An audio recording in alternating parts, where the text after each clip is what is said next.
ఆదిలాబాద్ జిల్లా వ్యవసాయ market committee chairman గా బోరంచు శ్రీకాంత్ రెడ్డి, వైస్ చైర్మన్ గా తన్వీర్ అహ్మద్ ను రాష్ట్ర ప్రభుత్వం నియమించింది.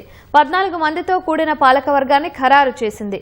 ప్రమాణోత్సవ కార్యక్రమంలో Srikanth Reddy market committee chairman గా బాధ్యతలు చేపట్టారు.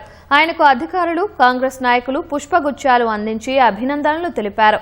రైతుల అభిప్రాయాలకు అనుగుణంగా పనిచేస్తానని చైర్మన్ బోరంచు శ్రీకాంత్ రెడ్డి వెల్లడించారు.